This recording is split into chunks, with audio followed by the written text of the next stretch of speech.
con la definición de este término. Muchas veces hemos escuchado el término, ¿no?, de paro cardiorrespiratorio y por otro lado el paro cardíaco. Algunas bibliografías dan una diferencia entre estos dos, ¿no? Pero debemos saber que es el cese de la actividad mecánica cardíaca. Por un lado, la Organización Panamericana de la Salud ha definido el paro cardiorrespiratorio como la interrupción repentina y simultánea tanto de la respiración y también como el funcionamiento del corazón, ¿no?, debido a la relación que existe entre el sistema respiratorio y el sistema circulatorio. En este caso, se diagnosticaría ante la falta de conciencia, pulso y respiración. Por otro lado, el paro cardíaco, algunos mencionan que es primero la respiración primero se lentifica y luego se hace boqueante y acaba deteniéndose del todo al cabo de 30 a 60 segundos. O sea, quiere decir que el sistema circulatorio y el sistema respiratorio no claudican al mismo tiempo, ¿no? Pero en general el paro cardiorrespiratorio va a ser una condición en donde el gasto cardíaco va a caer a tal nivel que va a ser imposible el mantenimiento de las funciones vitales básicas a nivel de todos los órganos y todos los tejidos, sobre todo a nivel del corazón y del cerebro, ¿no? Y que de no ser revertido va a llevar rápidamente a la muerte del paciente. Entonces, podríamos decir que el paro cardiorrespiratorio, más que una patología, va a ser un síndrome. Se debe entender como una consecuencia de muchas patologías y no como una enfermedad en sí. ¿Cuál es la fisiopatología? Tenemos que ver 3 puntos importantes. Primero, en un paro cardiorrespiratorio, o bueno, para que ocurra, vamos a ver la detención de la circulación, ¿no? Esto se va a dar por la ausencia del gasto cardíaco y obviamente, como no va a haber circulación, el corte también va a ser abrupto del oxígeno. Luego tenemos que tener en cuenta, y es muy importante, el proceso de la isquemia. Va a disminuir el flujo sanguíneo y posteriormente va a haber ausencia del flujo sanguíneo. También a nivel celular la energía disminuye, incrementa la acidosis láctica e incrementan los radicales libres. Y todo este proceso nos va a llevar a una muerte celular. Y luego también el tiempo de retorno a la circulación espontánea que se había detenido en el paso 1. Esto lo vamos a explicar más adelante. Entonces, el PCR, el paro cardiorrespiratorio, se puede dar por causas defibrilables y por causas no defibrilables. Las primeras, las causas defibrilables, son aquellas cuando el paciente está de lo más normal y va a tener una aparición súbita de una arritmia, y esta arritmia va a generar la detención del gasto cardíaco. Entonces, el corazón va a tener un ritmo desorganizado que no va a generar la contracción ventricular efectiva, ¿no?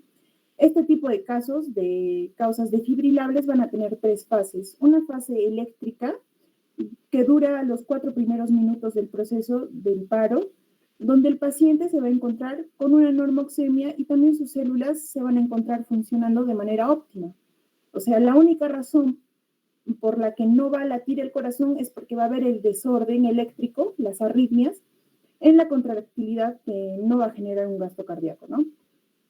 En esta fase, va a existir la circulación residual, que por inercia de la sangre y también por la elasticidad de los vasos sanguíneos se va a mantener, ¿no? O sea, el flujo sanguíneo no se va a parar. Entonces, la saturación de oxígeno tampoco va a disminuir hasta dentro de los primeros 4 minutos y pasaríamos a la segunda fase, que es la fase circulatoria, que dura de 5 a 10 minutos. Aquí el paciente se va a mantener, si el paciente se sigue manteniendo en un paro cardiorrespiratorio, su deterioro a nivel celular va a comenzar, porque va a terminar la circulación residual, ¿no? Entonces la saturación va a bajar, las células cardíacas se van a depletar también de ATP y no van a tener energía y no van a poder generar también un latido eficiente.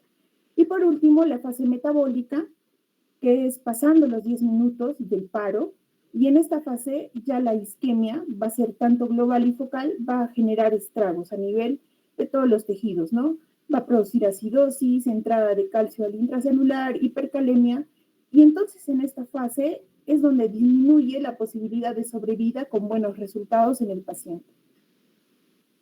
Ahora, por otro lado, las causas no defibrilables van a ser aquellas causas en la cual los elementos determinantes del gasto cardíaco, o sea, la precarga, la poscarga y la contractilidad, se van a ver afectados. o sea, todas las patologías que estén fuera de los desórdenes eléctricos del corazón, ¿no? Ahora vamos a ver las causas más importantes del paro cardiorrespiratorio en el adulto. Primero tenemos la hipovolemia.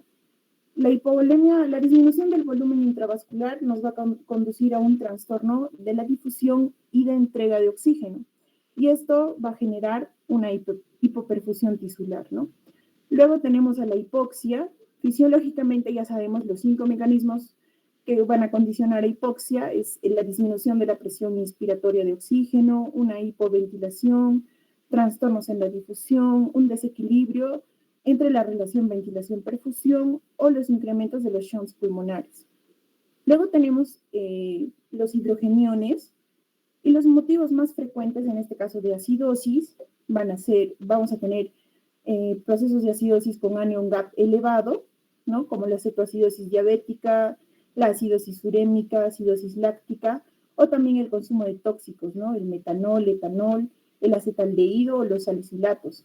Y cuando está en un anion gap normal, vamos a ver aquí a la acidosis hiperclorémica, que generalmente se asocia a pérdidas extrarrenales del bicarbonato, ¿no? Por ejemplo, cuando hay deposiciones diarreicas abundantes. Luego tenemos otro tipo de causas, tanto la hipo como la hipercalemia. En el caso de la hipocalemia, las altas dosis de insulina, actividad del uso de beta-adrenérgicos, alcalosis metabólica, pérdida de líquidos por vía digestiva y el uso de diuréticos. Y en casos de hipercalemia, la acidosis metabólica, la hiperglicemia, hiperosmolaridad y el uso de beta-bloqueadores, ¿no? Luego la hipotermia. La hipotermia se puede dar por exposición ambiental, por una inmersión de agua, hipotiroidismo o sepsis, el uso de etanol, hipoglicemiantes orales o sedantes. Y en el cuadro clínico vamos a ver que primero en una hipotermia leve va a haber confusión, taquicardia, temblor. Luego en una hipotermia moderada, el letargo, la bradicardia, arritmias, ausencia de reflejos pupilares y una disminución del temblor.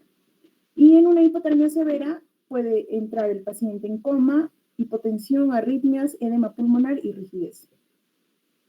Otra causa es el neumotórax a tensión. La mayoría de las veces este neumotórax es de origen traumático, ¿no?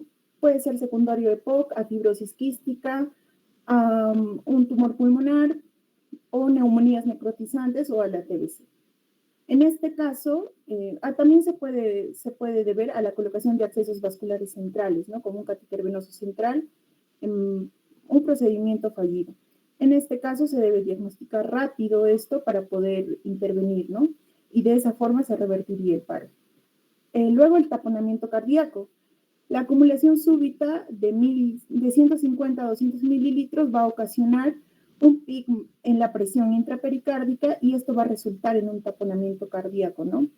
Y por otro lado, el derrame pericárdico crónico puede tolerar mayores volúmenes, o sea, cuando el derrame va a ser lento, esto llega a tolerar mayores volúmenes, ya que el tejido se va a tornar más distendible y la presión va a ser menor. Y la trombosis pulmonar, el TEP masivo, trombosis pulmonar masivo puede desencadenar en un shock obstructivo que si no recibe tratamiento oportuno va a generar un colapso cardiovascular y también posteriormente el paro cardiorrespiratorio, ¿no? La trombosis coronaria, que va a llevar a un infarto agudo de miocardio, esta se considera una de las primeras causas de muerte súbita. En la imagen podemos ver la diferencia de un corazón normal, en el caso de una hipovolemia, que van a colapsar ambos ventrículos. En el taponamiento cardíaco colapsa el ventrículo derecho y en el tromboembolismo pulmonar también el ventrículo izquierdo va a colapsar y el ventrículo derecho se va a dilatar, ¿no? Y por último, de las causas importantes también están los tóxicos. Y dentro de los principales agentes cardiotóxicos vamos a ver a los opiáceos, a la cocaína, benzodiazepinas, beta bloqueadores, los antagonistas de los canales de calcio, el uso de digoxina, antidepresivos tricíclicos o el monóxido de carbono. Entonces, estas causas que les he presentado son las causas reversibles de un paro cardiorrespiratorio. Lo que nosotros debemos recordar, ¿no? Las 5 T's y las 5 H's, que son muy importantes. Dentro de las 5 T's, el neumotórax a tensión, el taponamiento cardíaco, la trombosis coronaria, el tromboembolismo pulmonar y los tóxicos. Y dentro de las 5 H's, la hipoxia, la hipovolemia, la hipo o hipercalemia, los hidrogeniones, lo que es acidosis y la hipotermia.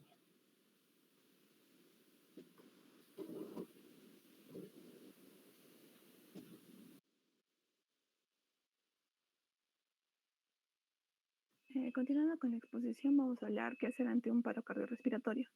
Siguiente, por favor. Entonces, ¿qué es lo que se tiene que hacer ante un paro cardiorrespiratorio? Se tiene que hacer un soporte vital. Hay dos tipos, un soporte vital básico y un soporte vital avanzado. El soporte vital básico es aquel en que cualquier persona lo puede realizar.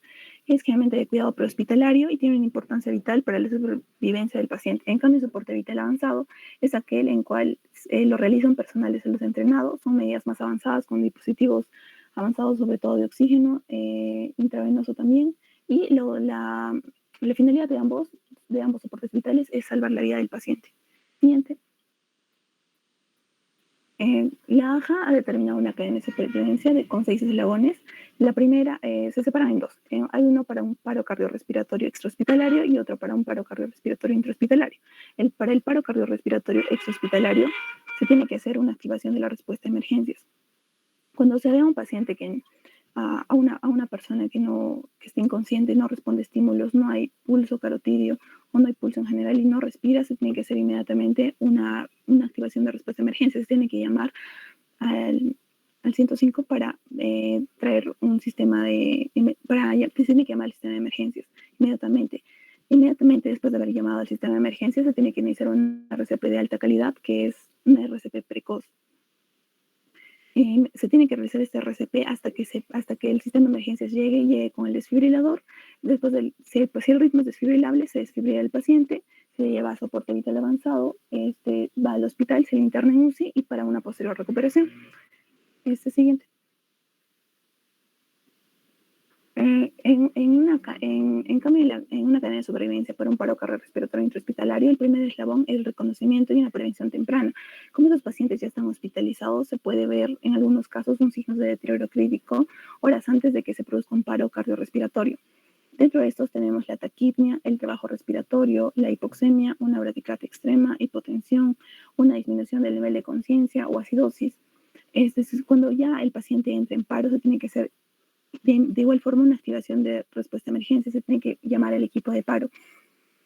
Inmediatamente después de llamar al equipo de paro se tiene que iniciar una RCP de alta calidad de manera precoz, se tiene que esperar que el desfibrilador se llegue, que tiene que ser en un tiempo bastante corto porque es intrahospitalario. Si el ritmo es desfibrilable, se desfibrila el paciente, se le lleva a cuidado postparo cardíaco a la sala UCI para una posterior recuperación. Siguiente. Cuando hablamos de compresiones de alta calidad en una RCP, primero se tiene que realizar en una superficie dura. Las compresiones se realizan con los talones de la mano, los brazos extendidos y sin flexionar codos. Las compresiones tienen que tener un ritmo de 100 a 120 minutos con un mínimo de 5 centímetros de profundidad. Tras cada compresión se tiene que permitir una expansión torácica completa.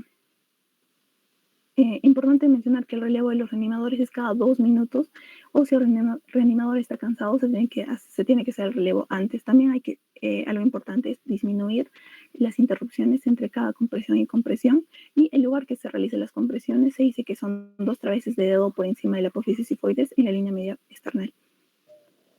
Siguiente. También se puede aplicar las ventilaciones. Las ventilaciones generalmente se utilizan una bolsa, válvula, máscara, pero en el caso de que se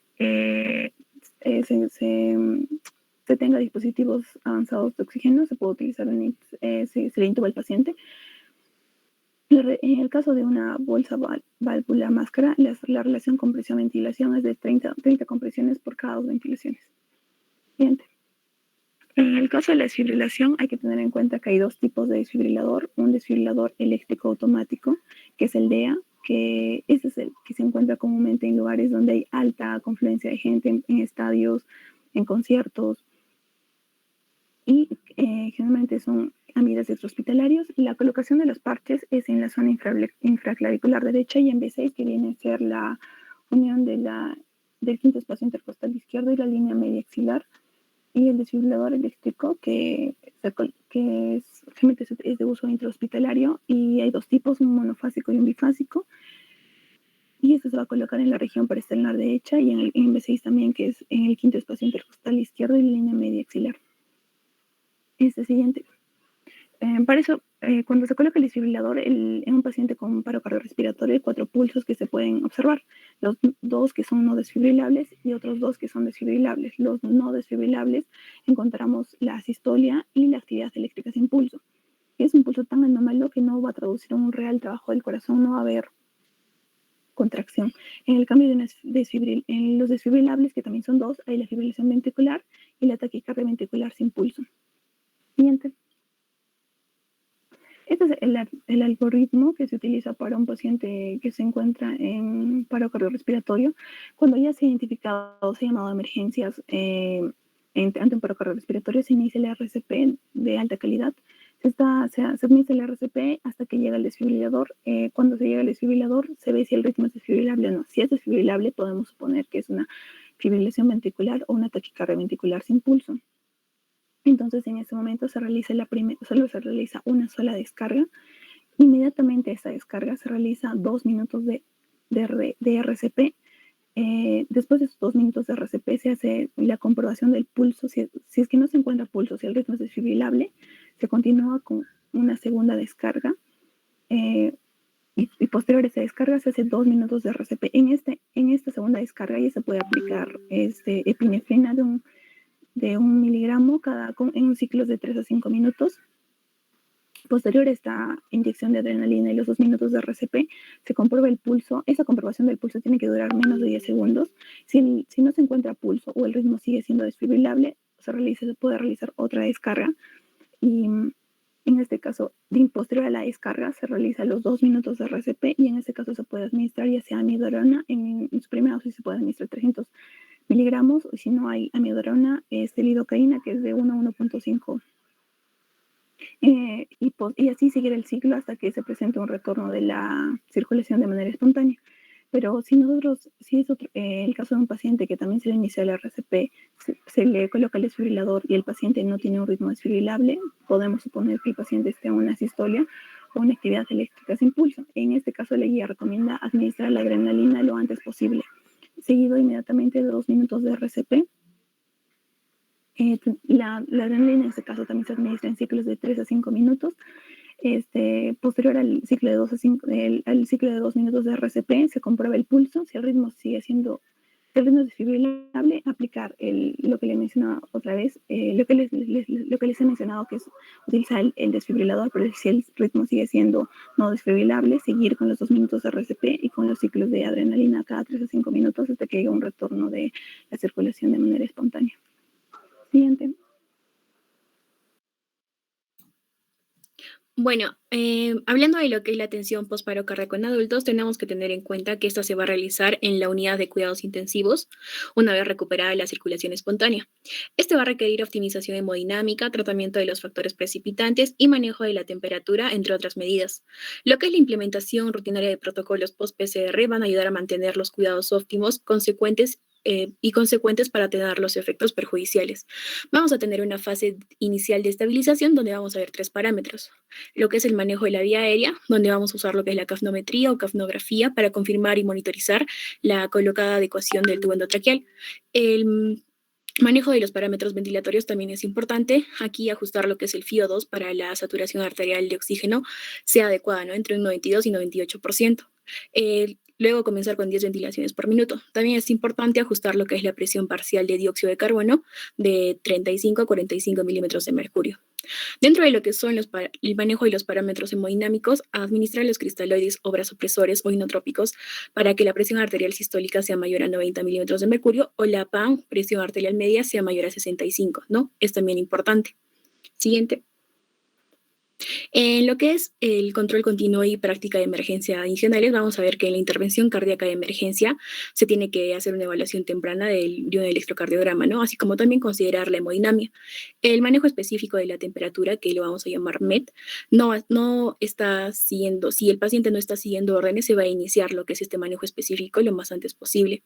Dentro de otros tratamientos críticos, también es importante monitorear continuamente lo que es la temperatura central, mantener la normoxemia, la normocapnia y la glucemia, así como también monitorear el encefalograma y proporcionar lo que es una ventilación de protección pulmonar.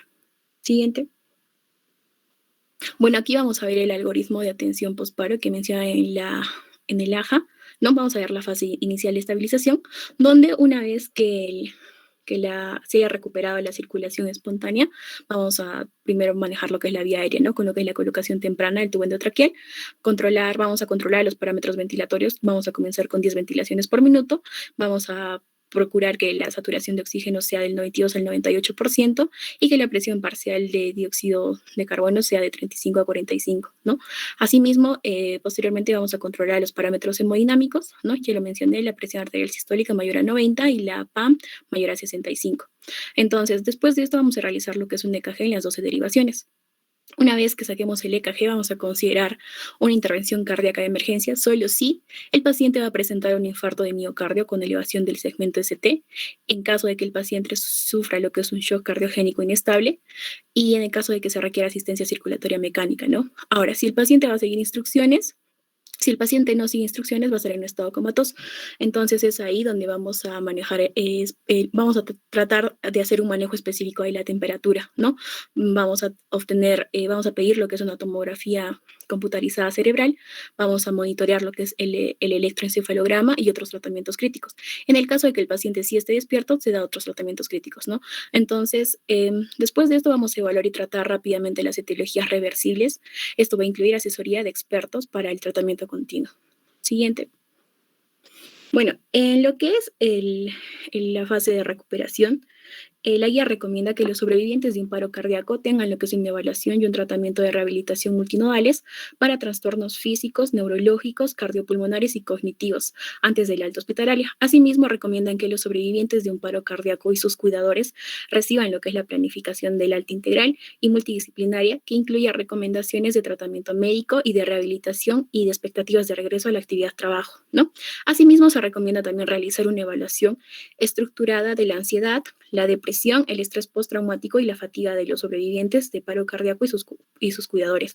Aquí vamos a ver lo que son los enfoques recomendados, ¿no? Como por ejemplo, en lo que es el diagnóstico por imagen, dentro de las primeras 24 horas, tomar lo que es una tomografía computarizada de cerebro y pasado a lo que es una resonancia magnética. Dentro de lo que es la electrofisiología, el PSN90, que viene a ser básicamente un examen para ver la ausencia de respuesta virtual precoz en los potenciales evocados somatosensoriales. En lo que es la exploración clínica vamos a tener el estado de mioclonía, que lo podemos ver mediante el registro del electroencefalograma, ¿no? Y dentro de lo que son los biomarcadores séricos vamos a ver el la N sérica, que viene a ser la enolasa neuronal específica, que va a ser un marcador pronóstico en pacientes con parada cardiorrespiratoria extrahospitalaria. Siguiente.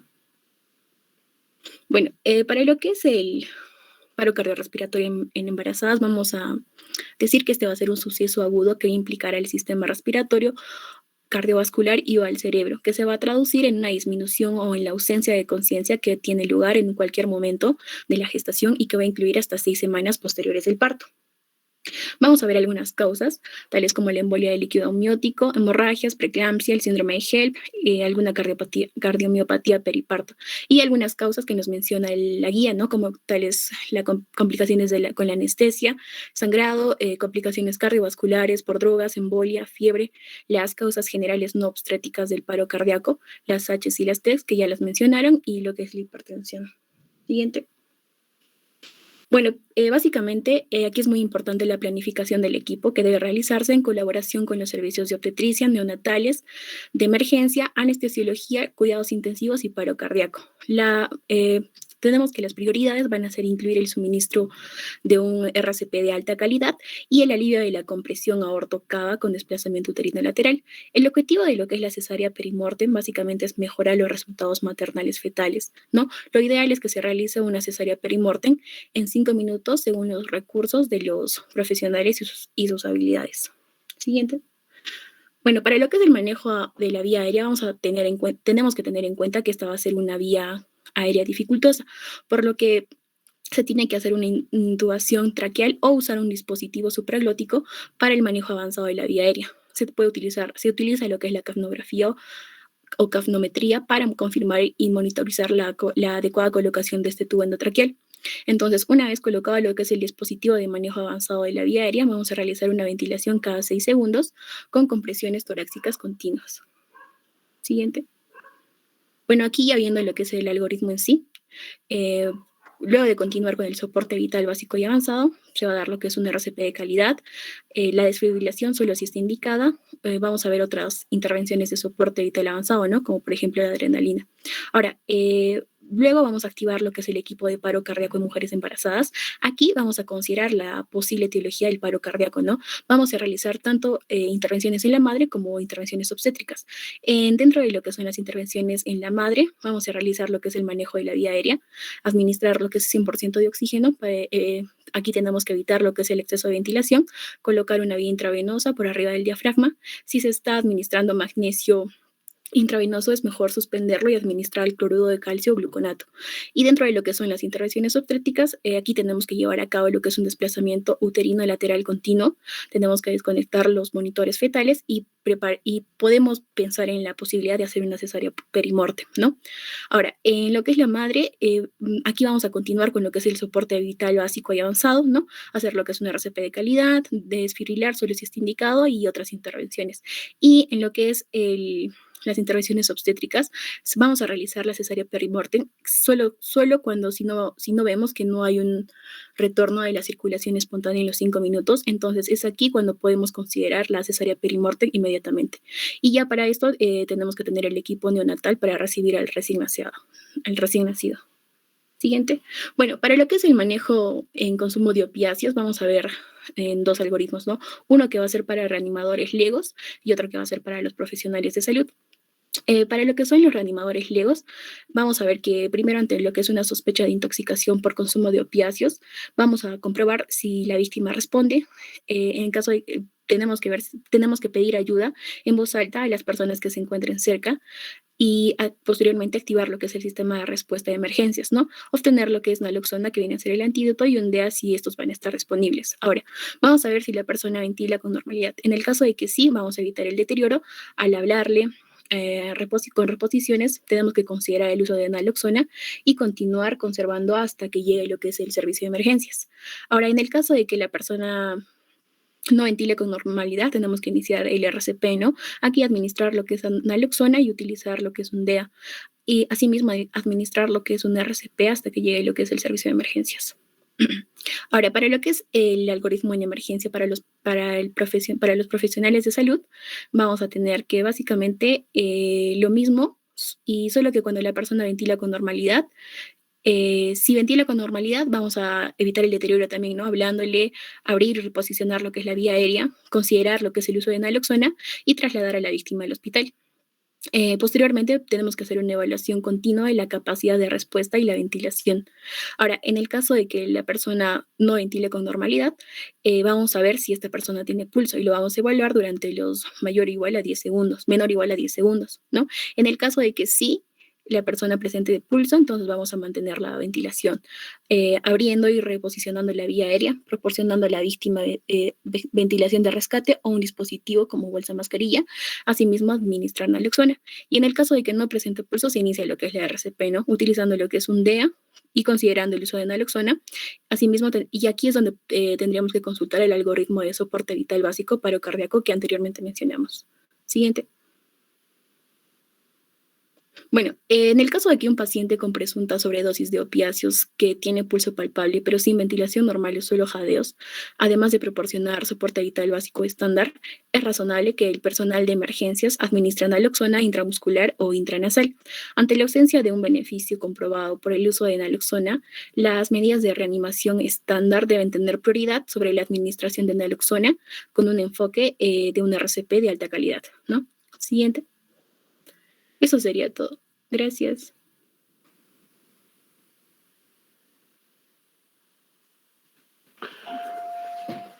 Bien, ¿no hay más exposición sobre el tema de paro cardiorrespiratorio?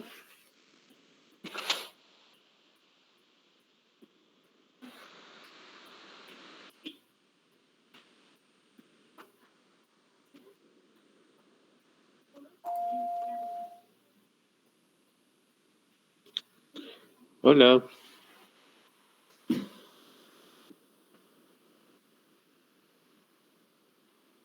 Hola. No, doctora, acabo de terminar el grupo, doctora. Ya, parece que faltó un poco más sobre el tema de que, bueno, un poco tocaron sobre el RCP de alta calidad, también sobre el tema para comprobar la intubación sobre la presión parcial de CO2, cuánto debe ser, dónde debe colocarse las palas, falta un poco de tema también qué son los desfibriladores monofásicos, bifásicos. Bueno, entonces, bueno, como es de conocimiento, el RCP es universal, inclusive en estas nuevas nomenclaturas del 2020 se está preconizando en los niños, la enseñanza en los niños. Ya es importante no solamente el personal de salud, sino, como les hemos comentado, toda la población debe saber RCP. Después hay un acápite importante sobre RCP justamente en nuestra pandemia. ¿Qué hacer en este medio? Hemos comentado que al momento de las compresiones se emana gotitas que pueda ser de una manera de contagios. Sin embargo, en el RCP intrahospitalario, con otros pacientes con COVID, que lo vamos a mencionar en prácticas, el personal debe primero tener una bioseguridad, que es importante. La máscara facial, su N95, guantes, su mandil. Es claro, antes de empezar un RCP. Si no está implementado, pues no se puede realizar. Pero según las guías del INCOR, podría empezar solo con compresiones. Pero como hemos comentado, la emanación de las gotitas que puede hacer, y en este caso del Omicron, que es mucho más contagioso que las Delta, puede contagiarles a ustedes. En un escenario, como hemos hecho de emergencia y desastres, el primer curso, primero es la seguridad de ustedes. ¿Ya? Entonces vamos a ir desglosando a medida que mañana tocamos un grupo de práctica que faltó. Ahí vamos a ahondar, como lo hemos hecho en el anterior con el grupo de los viernes. Bien, no sé si quieren hacer alguna intervención.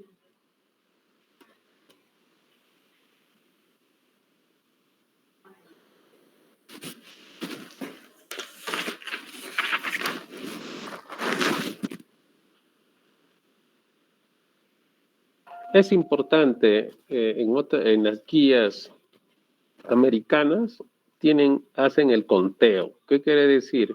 Nosotros tenemos 2 segundos de compresiones torácicas, probablemente 5 fases, de las cuales se debe contar 31, 32, 33, ¿no? 34, 35. De acuerdo a eso, uno sabe en qué momento puede suplir a un resucitador. Lo ideal dentro del RCP de alta calidad dice que no interrumpir el RCP. Solo tenemos que es una pregunta de examen, 10 segundos para comprobar el pulso y el monitor si ingresó a un ritmo sinusal. Mientras tanto, después de la desfibrilación, se debe realizar el RCP. No estar viendo a muchos de los errores que se cometen después de la desfibrilación, están observando el monitor. No es así. Primero ustedes desfibrilan, luego hacen inmediatamente 2 minutos de RCP. Luego de ello, vean si ha entrado a ritmo o tiene pulso. Y si no han encontrado pulso dentro de los 10 segundos, ustedes inmediatamente deben realizar su RCP. Eso es importante, cabe recalcar, ya ha comentado su compañera que los ritmos desfibrilares son fibrilación ventricular y taquicardia ventricular sin pulso. Esos son los ritmos que se deben desfibrilar. Y los ritmos que no se deben desfibrilar son asistolia y actividad eléctrica sin pulso. En esta identificación en el monitor, ustedes pueden inmediatamente, en esta guía lo menciona, del 2020, poner la adrenalina, 1 miligramo de 3 a 5 minutos, continuos. Ahora, uno de los puntos importantes que no han mencionado, ¿cuándo no iniciar el RCP? Si ustedes encuentran a un paciente en la calle con rigor mortis, o sea, frialdad en todo el miembro, palidez marcada, no se debe realizar el RCP. Número 1. Número 2. Si ustedes sospechan o algún transeúnte les dice, doctor, ha estado ya más de 10 minutos así como está. Entonces ustedes no deben realizar el RCP porque, como es bien sabido, 5 minutos nomás podemos estar en hipoxia. Más de 5, pongamos 10 minutos, ya es una hipoxia cerebral. ¿Qué es lo que vamos a realizar? Vamos a tener un paciente con una encefalopatía hipóxica, un estado vegetativo persistente. Y otras personas que no se deben realizar es aquellas personas que tienen una condición de una enfermedad crónica terminal. En otros países tienen una placa, aquellos pacientes oncológicos, ahí dice no RCP. Entonces, a esos pacientes no. Eso mucho pasa en los pacientes que están intrahospitalarios, hospitalizados, oncológicos terminales y lo hacen RCP. O sea, no tiene caso. ¿Ya? No tiene caso.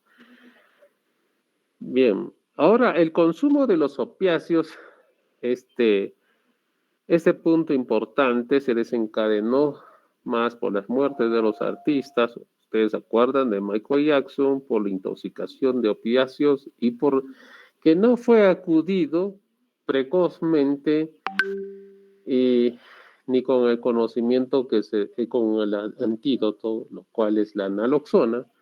Es por eso que se ha hecho este capítulo de intoxicación por los opiáceos. Otro capítulo importante que se ha mencionado, que lo he expuesto también, es el RCP en el embarazo. Ustedes saben que hay un cambio fisiológico del embarazo en el crecimiento uterino, que hay una compresión tanto de la aorta y de la vena cava inferior. En algunas ocasiones, por la edad gestacional, más de 24 semanas puede ocasionar una compresión y realizar una hipotensión. Ese es el tema fisiológico. Y las compresiones se hacen a nivel del tórax, entre la horquilla y el apéndice sifoides, en la parte media, ahí se realizan las compresiones por el crecimiento uterino. De ahí es una forma de hacer las compresiones también lateralizar. Lateralizar para que pueda haber un buen retorno venoso. Entonces se agarra una tabla, se coloca frazadas con un ángulo de 30 a 45 grados para que el abdomen se lateralice hacia el lado opuesto. Y ahí se hacen las compresiones, se realiza el mismo algoritmo del RCP, que es importante en los embarazos. Pero es importante también cuando definir si se hace una cesárea precoz o no. Cuando el feto es viable, se puede realizar después de 5 minutos que no responda la madre. Si estamos haciendo RCP en 5 minutos, no responde la madre, se realiza la cesárea precozmente para obtener el feto si es viable o no. Mayor de 24 semanas puede ser viable, así que se realiza. Menos de 20 semanas no se realiza la cesárea para salvar al niño, pero sí se puede hacer una cesárea para que el RCP sea exitosa para la madre. ¿Sí? Es importante. Ahí, como han comentado, es un manejo multidisciplinario, ginecólogos, obstetras, cuidados críticos, cardiología, neonatología. Sí, en este punto importante es el nuevo también que ha aparecido en estos algoritmos, en esta revisión del AJA del 2020. Bien, y los cuidados, como ustedes ya conocen, post-paro cardiorrespiratorios, tenemos que tener una saturación adecuada de acuerdo a nuestro nivel del mar. Me parece que estamos en 3.400, que tengamos una saturación 88, 90, pues es suficiente. Un PC2, como comentaron, 35 a 45, una presión arterial media mayor de 65.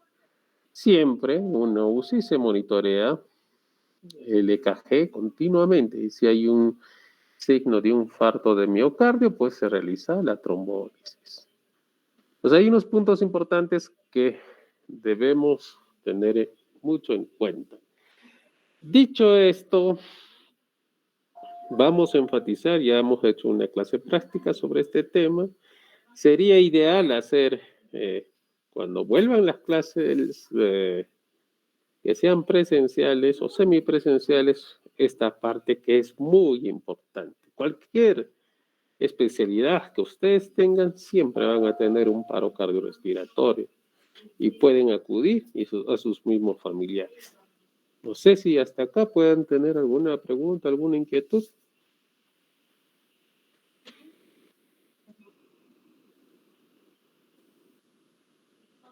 ¿Todo bien?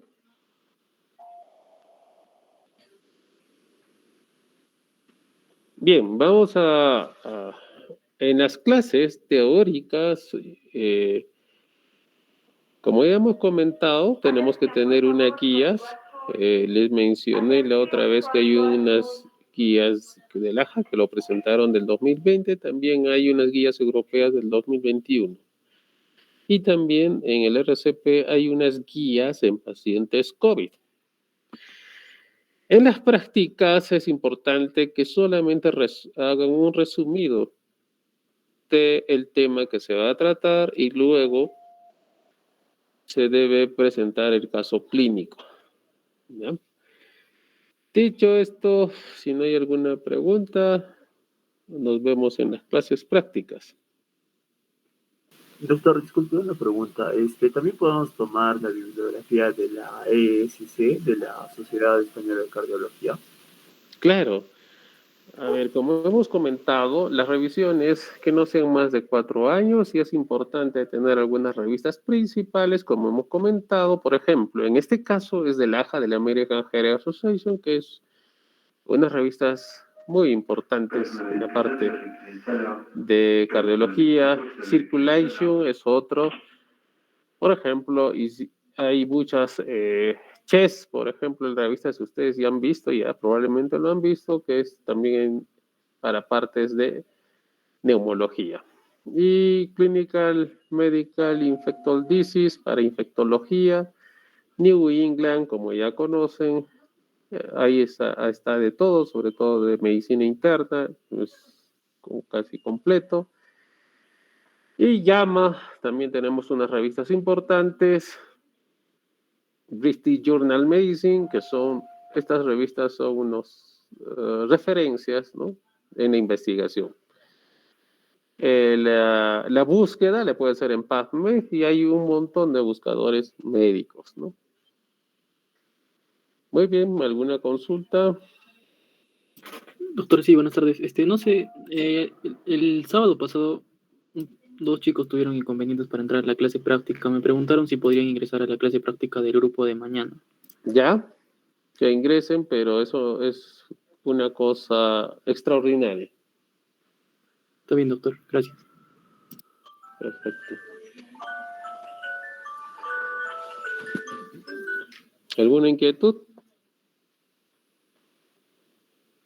Sí, doctor. La siguiente clase se van a hacer 2 temas. Tenemos, creo, síndrome coronario, si no me equivoco. Sí, Y doctor. La siguiente sería arritmia cardíaca, bradicardia y taquicardia. haremos síndrome coronario.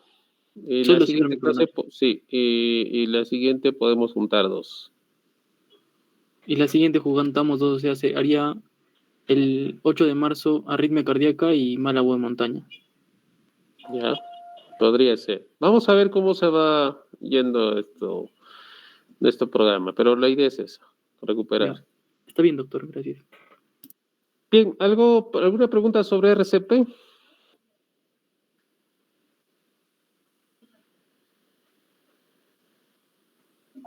¿Todo está claro? ¿Alguna pregunta de RCP intrahospitalario?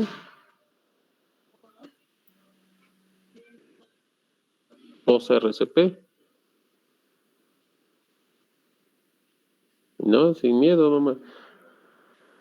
Bien, en vista que parece que todo está entendido, nos vemos en las prácticas.